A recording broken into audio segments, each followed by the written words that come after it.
का डरावना office part 2। Sugandha ने जैसे ही उस थैले के अंदर देखा तो उसमें किसी का कटा हुआ सर रखा था, जिसे देख उसकी आंखें फटी की फटी रह गई, क्योंकि वो कटा सर और किसी का नहीं बल्कि खुद सुगंधा का ही था।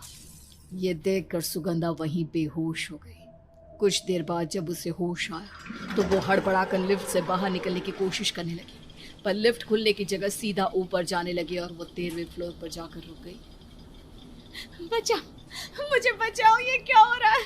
कोई बचाओ मुझे। अचानक से लिफ्ट का दरवाजा खुला और जैसे ही सुगंधा ने बाहर देखा तो वहां पर आग लगी हुई थी और उस आग में एक लड़की जिंदा जल रही थी। क्या क्या हो रहा है ये सब? मैं कहाँ आ गई? तभी वहां फिर से वही बूढ़ा आदमी आ गया। मैं तुझे मार डालूंगा, जिंदा नहीं छोड़ूंगा। सुगंधा ये सब नजारा देख रही थी। उसकी आंखों के सामने जो भी चल रहा था वो बहुत अजीब था और एक बार फिर वो डर की वजह से बेहोश हो गई।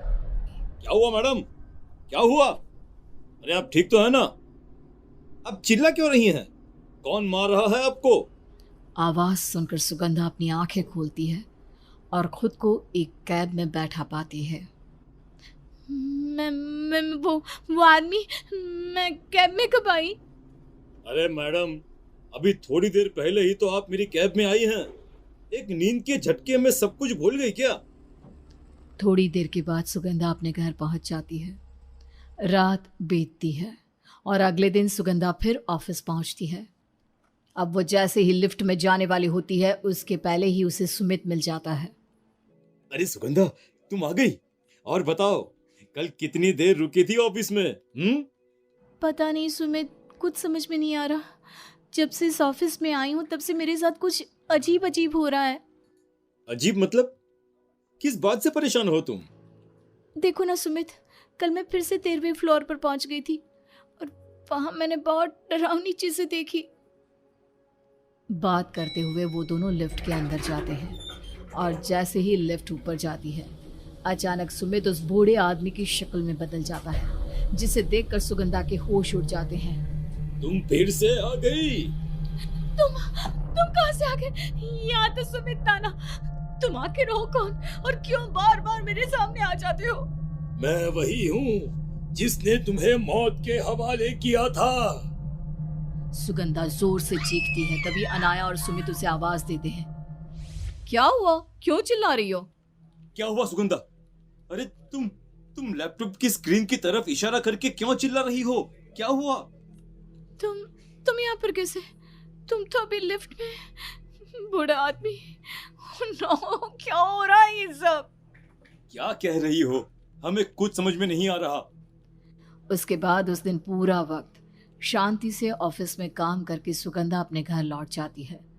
आधी रात को अचानक सुमित और अनाया के फोन पर सुगंधा के नंबर से मैसेज आता है, जिसमें लिखा था, मुझे बचा लो। तभी अनाया का फोन बजता है। अनाया, अनाया, ये मुझे सुगंधा ने एक मैसेज किया है। हाँ, मेरे पास भी मैसेज आया है। उसने लिखा है उसे हमारी हेल्प चाहिए। हमें उसके घर चलना चाहिए। अनाया और सुमित सुगंधा के घर पहुंचते हैं। वो जैसे ही उसके घर की घंटी बजाते हैं एक बूढ़ी औरत दरवाजा खोलती है। कौन हो तुम बेटा? यहाँ इतनी रात को क्यों आए हो? आंटी, हम सुगंधा के दोस्त हैं। उसका मैसेज आया था। वो ठीक तो है ना? हम उसके ऑफिस में काम करते हैं। कहाँ है सुगंधा? उन दोनों की बातें सुन बूढ़ी औरत के चेहरे पर कुछ शिकन आती है और वो उन दोनों को घर के अंदर ले जाती है। वो देखो। दीवार की तरफ इशारा करते हुए वो बूढ़ी औरत उन दोनों को सुगंधा की एक तस्वीर दिखाती है, जिस पर माला लगी हुई थी। बच्चों, मेरी सुगंधा तो जब 24 साल की थी तभी उसकी मौत हो गई थी। फिर वो तुम लोगों को मैसेज कैसे कर सकती है? तस्वीर देख सुमित और अनाया के होश उड़ गए। ये कैसे हो सकता है? क्या? मगर सुगंधा तो हमें रोज ऑफिस में मिलती है। ऐसा कैसे हो सकता है बच्चों? सालों पहले मेरी बेटी एक बड़ी कंपनी में काम करती थी। ऑफिस के बॉस की उस पर बुरी नजर थी। उसने मेरी बेटी के साथ गलत करना चाहा, पर जब उसने बात नहीं मानी तो उसने मेरी बेटी को जिंदा जला दिया। क्या? फिर वो जो 2 दिन से ऑफिस आती है, वो कौन है? मैं नहीं जानती बेटा, मेरी बेटी को मरे हुए कई साल हो गए। तो फिर वो लड़के कौन है सुमित? मेरी कुछ समझ में नहीं आ रहा। क्या हो रहा है? कौन है वो लड़की? हमें शायद कल तक इंतजार करना चाहिए। ऑफिस आएगी तो उसी से पूछेंगे। वो दोनों वहां से चले जाते हैं और अगले दिन सुबह सुमित और अनाया जल्दी जल्दी ऑफिस पहुंचते हैं, जहां उन्हें एक बार फिर सुगंधा मिलती है। सुमित और अनाया उससे सारी बात पूछते हैं। तो तुम लोगों को पता चल गया? एक्चुअली मेरा नाम सुगंधा है और जो लड़की मर गई थी उसका नाम भी सुगंधा था। कई साल पहले वो इस ऑफिस में काम करती थी, लेकिन ऑफिस के मालिक ने उसे जलाकर मार दिया। तो तुम यहाँ क्यों हो और तुम्हें ऐसी डरावनी चीजें क्यों नजर आती है? 13वीं मंजिल, बूढ़ा आदमी, क्या राज है इस सब के पीछे?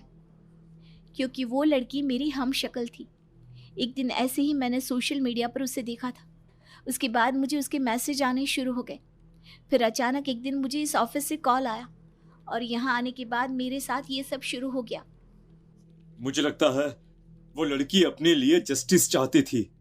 एक काम करो सुगंधा, तुम हमें 13th फ्लोर पर लेकर चलो। सुमित के कहने पर सुगंधा उसे 13वीं मंजिल पर लेकर जाती है। वहां उन्हें सब तरफ अंधेरा नजर आता है। तभी उनकी नजर उस घड़ी पर पड़ती है। सुगंधा जैसे ही उस घड़ी को उठाती है, वहां किसी की चीखने की आवाज आती है और मरी हुई सुगंधा उनके सामने आ जाती है। इस घड़ी को जला दो, तभी मुझे मुक्ति मिलेगी। इतने में वो बूढ़ा आदमी भी वहां आ जाता है और उन तीनों पर हमला करता है, लेकिन सुमित उसे रोक लेता है। उतनी ही देर में सुगंधा अपने पास से सैनिटाइजर निकालती है और अनन्या अपने पास से लाइटर। दोनों मिलकर उस घड़ी को जला देती है, जिसके बाद मरी हुई सुगंधा के साथ वो बूढ़ा आदमी भी गायब हो जाता है।